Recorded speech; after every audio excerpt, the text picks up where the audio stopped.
เอาอย่างเงี้ยไฟก็ปิดมาแล้ว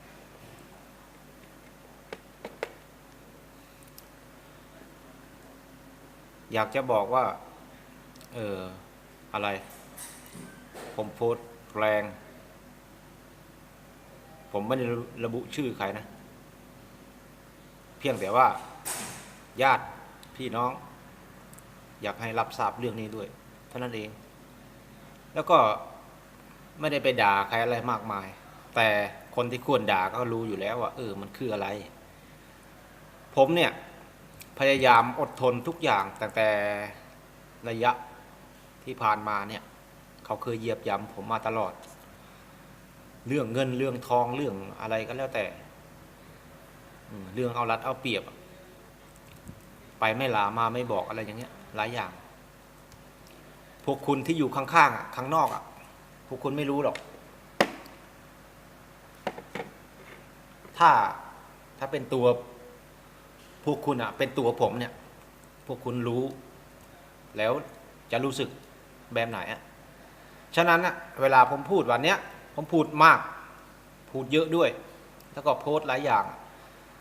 ก็เพียงอยากจะสะท้อนให้สังคมรับรู้ว่ามนุษย์คนเราสิทธิมนุษย์human right คุณรู้หรือเปล่าว่ามันควรทำอย่างไรฉะนั้นผมไม่อยากชนะใครนะอยากอยู่เป็นธรรมอยากอยู่แบบงามๆคุณอาศัยผมได้ผมก็อาศัยคุณได้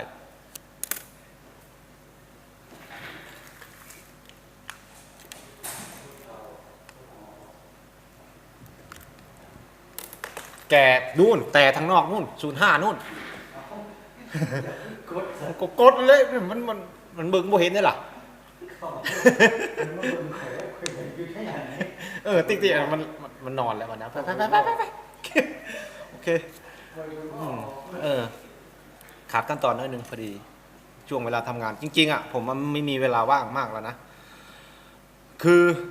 บางคนอาจจะมองว่าผมบ้าเปล่ามีคนตำหนิการโพสต์ของผมตำหนิว่า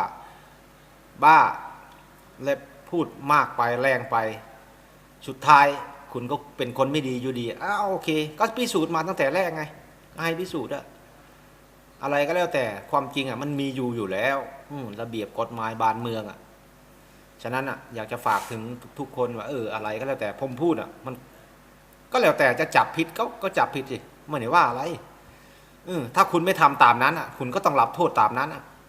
ความแค้นมันมีอยู่คืออะไร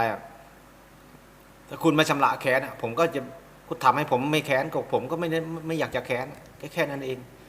ทำเพื่ออะไรทำเพื่ออะไรแค่นั้นเองผมอยู่มาตลอดยอมเป็นทาสคนมาตลอดก็ดูเถอะถามว่าผมเนี่ยอยู่เนี่ยตัวผมเองเนี่ยมันอยู่ตรงไหนได้บ้างผมอยู่ได้ทุกที่ในมุมโลกของโลกเนี่ยอยู่ได้ทุกที่จะเป็นประเทศไทยประเทศอะไรก็แล้วแต่จะเป็นจีนจะเป็นอยู่ในไทยเนี่ยจะเป็นจีนเป็นไทยเป็นเวียดนามเป็นอะไรก็แล้วแต่ผมอยู่ได้ทุกที่คือผมอยู่ในสถานการณ์ของบ้านเมืองยอมรับสิ่งที่ตัวเองเป็นฉะนั้นไอ้เรื่องแบบนี้เนี่ยเคลียร์หน่อยสิผมแค่ต้องการให้มันจบแบบไหนดีๆงามๆอนุโกรธของคุณผมพยายามให้พรว่าตลอดว่าขอให้โชคดีประมาณนี้แต่บางเรื่องเนี่ยมันไม่ใช่เราคบกันแค่2 คนดูให้ดีๆก็ถามว่าผมไม่อยากจะเอาเรื่องอยู่แล้วอยากจะจบไปอยากจะเงียบไปจะหนีไปให้จบแต่วันนี้เป็นต้นไปไม่อยากจะไปที่นั่นอีกแต่พ่อแม่ก็ถามคุณก็บอกว่ามีพ่อมีแม่แล้วผมมีพ่อมีแม่ไหมล่ะเท่านั้นเองนั่นแหละกลับไปสิกลับ กลับไปถามจะเอายังไงจะเลิกจะเอาอะไรก็แล้วแต่มึงไม่ได้ว่าอะไรมึงดีเลิศอ่ะดีนักก็เอาสิกูยอมเป็นทาสมาตลอดเลยเงินทองกูไม่ได้เหลือเลยตั้งแต่มาเนี่ยทำงานเนี่ยตั้งแต่แรกเลยอ่ะกูไม่ได้ว่าอะไรเลยยอมเพราะความรักอยากมีครอบครัวที่ดีเอาละช่วยได้ก็ช่วยไปแต่มันไม่มีค่าตรงนั้นอ่ะเนี่ยทุกวันเนี่ยกูต้องโวยวายในเรื่องนี้แหละโวยวายเรื่องนี้มีค่าบ้างไหมไม่มีค่าถ้าไม่มีค่ากูพูดอย่างนี้มันผิดเหรอกูพูดกูด่าใครกันอะไรอย่างเงี้ยมึงก็ยอมรับไปสิโอเคปะล่ะรับไปเท่านั้นเองแล้วมันเรื่องอะไรอ่ะถามหน่อยสิมันเรื่องอะไรตัวมึงเองมึงยังไม่รอดเลยอ่ะมึงจะเอาอะไรอีกอ่ะเอาเปรียบเอาหลัดเอาเปรียบกูมาตลอดหลอกกูมาทุกอย่างอ่ะอันนั้นอันนี้เรื่องเงินเรื่องทองมึงเอาเงินกูมึงไปอยู่คนอื่นอ่ะมึงเอาผู้ชายไปอยู่บ้านอ่ะทั้งบ้านทั้งเมืองก็รู้อยู่แล้วกูแค้นมากๆเลยรอบสองเนี่ยมึงทำอย่างเงี้ยกูต้องฟื้นเรื่องนี้ทำเพื่ออะไรพ่อแม่มึงรับประกันบอกจะคุยแล้วมันคุยแล้วตอนนี้มันคุยได้ยังแล้วมึงก็รับประกันด้วยว่าเอาชีวิตกูถ้ากูทำอีกต่อไปกูเอาชีวิตกูทำแบบเนี้ยแต่ก็นี่ไงที่กูพูดมันผิดนี่แหละมึงสาบานไปแล้วมึงเอาชีวิตให้ตายไปเลยอะแล้วกูทำผิดไหมล่ะที่ผ่านมากูแชทไลน์แชทเฟซอะบอกว่าจะเอายังไงมึงบอกว่ากูไม่มีทางกลับไปหาได้มันง่ายมันง่ายมากไอ้ควายมึงพูดคำนี้เนี่ยมึงง่ายมากเลยก็นั้นแหละกูบอกมึงอย่าให้กูเจอกันแล้วกันอ่ะกูเจอเมื่อไหร่แล้วมึงเละแน่พูดทำไมเฮ้ยก็พูดคำนี้ก็ได้นี่เราไปเป็นไปไม่ได้นะเราเลิกกันได้ไหมนะเลิกก็เลิกเลยเลิกในฐานะไหนเรื่องอะไรเนี่ยมันไปตามข้อตามเรื่องก็เลิกสิเลิกก็ไปเคลียร์ที่บ้านนู่นเคลียร์แล้วก็จบจบกันลูกใครจะเลี้ยงใครจะแบ่งก็ว่ากันไปตามนั้นลูกเขาโตแล้วเขาจะไปหาพ่อหาแม่มันก็เรื่องสิทธิ์ของเขามันเป็นสิทธิเข้าใจป่ะสิทธิมนุษย์ฮิวอะไรวะภาษาอังกฤษเขาเรียกว่า human right นั่นแหละมันต้องเข้าใจเนี่ยคอยอดมามัน8 เดือนแล้วเนี่ยมันไม่มีคำตอบเลยพ่อแม่ก็แล้วไอ้ตัวเฮียมึงเองก็แล้วมันเพื่ออะไรถามหน่อยสิไปบล็อกทำไมไลน์เฟซเบอร์โทรคุยมาสิมึงหนีบ่พ้นหรอกนะบอกตรงๆเลยมึงหนีบ่พ้นหรอกนะมันบ่ได้เกี่ยวในประเทศเราด้วยซ้ำไปประเทศไทยในโลกนี้ก็แล้วแต่มึงหนีบ่พ้นความสร้างกรรมไว้มันบ่มีสำเร็จทางที่ดีก็คือว่ามาคุยกันให้มันแล้วไปมึงยังไม่อวดดีนะมึงโมยอมอยู่กับคนได้มึงก็ไม่ต้องอยู่มึงเลิกกับกูมึงก็ไปเอาคนอื่นมึงก็อยู่บ่ได้อยู่ดีก็มึงอยู่ไปหันแล้วเนี่ย5 เดือนเมื่อกี้เนี่ยอยู่กับบักจงอยู่ไอ้ยังอยู่จันทบุรีเป็นไงเวรกรรมมันมีจริงไหมล่ะฉะนั้นมึงจำคำนี้ไว้ให้ดีๆว่ากูไม่ต้องการดอกคนงามคนรวยกูต้องการคนที่มีชีวิตจิตใจเป็นคนอยู่กูบ่มักเป็นคนที่เป็นหมาโอเคนะกูบ่มีเวลาว่างแล้วนะกูเบื่อมากเลยทันทีพี่น้องอะไรก็แล้วให้กำลังใจหน่อยจะเอ็ดเนเลอร์ก็ว่าไปอันนี้ยิ่งชมเชยโดยซ้ำไปก็ถามว่าการยืมเงินมันผิดตรงไหนมึงยืมเงินกูต้องถามแล้วผิดอีกมันเรื่องอะไรถามหน่อยสิยืมแล้วมึงคืนกูสิมาวัดว่าตรงไหนยืมก็คือยืมขอกูให้ตลอดขอการขอเนี่ยถามเลยคนที่มีชีวิตอยู่ตอนเนี้ยคุยกับกูทุกวันเนี่ยน้องไขก็แล้วแต่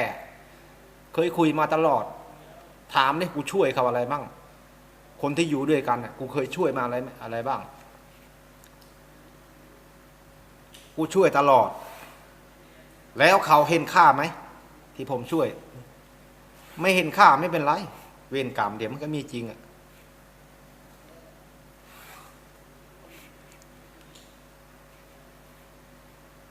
ตีความเอาเองทั้งหมดอะเรื่องของเรื่องอะตีความเอาเอง ว่าพูดอะไรโพสอะไรผมคิดมานานแล้วนะว่ามันควรไหมว่าพูดอย่างนี้พอออกไปมันเกิดอะไรขึ้นเกิดก็เกิดสิคือทบทวนมานานแล้วแต่ก็มีคนเตือนสติอยู่ว่า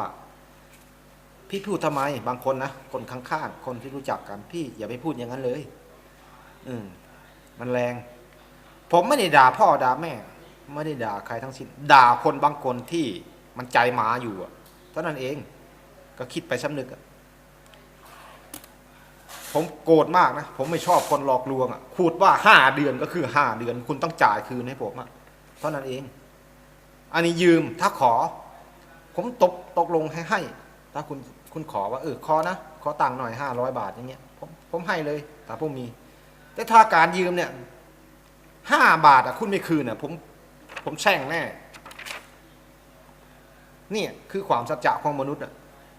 ผมไม่เคยหลอกลวงใครทั้งสิ้นตั้งแต่เกิดมาเนี่ย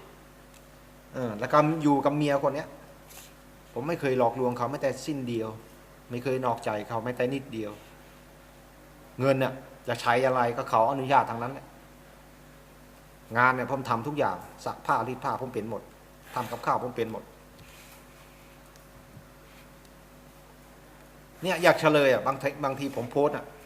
อาจจะเป็นพี่น้องอาจจะเป็นคนทั่วโลกที่เห็นใจผมหน่อยแค่นี้เองอย่าไม่มีต้นเหตุอย่าไปพูดเลยว่าผมพูดแรงมันแรงเพราะว่ามันมีสาเหตุที่ผมพูดแรงคุณไม่เป็นคุณไม่รู้ก็ยังบอกแล้วไงทำไมต้องมาตีขวามก็ถามดูคุณถ้าผัวคุณไปมีเมียใหม่โดยคุณไม่ได้ทำมาผิดอะไรเลยเนี่ยอยู่ๆก็จะทิ้งคุณเนี่ยคุณรู้สึกยังไงถามหน่อยสิสนุกมากไหมเอาที่แหละเอาเลยผมไม่ได้อยากจะไปฆ่าไปแกล้งใครทั้งนั้นขอให้ไปตามหีดของประเพณีตามกฎหมายไปเคลียร์ให้มันจบก็แค่นั้นเองคุณหมุนก็ไปได้เลยแต่ถ้าอย่างเงี้ยเนี่ยมันไม่จบก็ถามดิสงครามยังไม่จบคุณไปนับศพทหารเนี่ยมันเป็นไปได้ยังไงงงเลยผมไม่เอาด้วยบอกตรงๆเลยไม่เอาด้วยมันไม่ใช่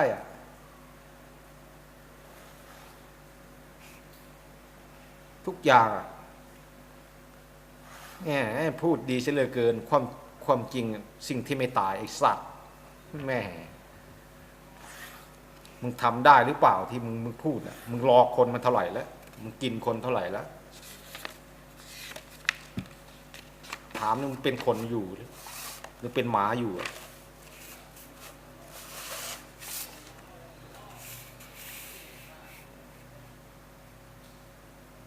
เอาดิโอเคแล้วพอแล้ว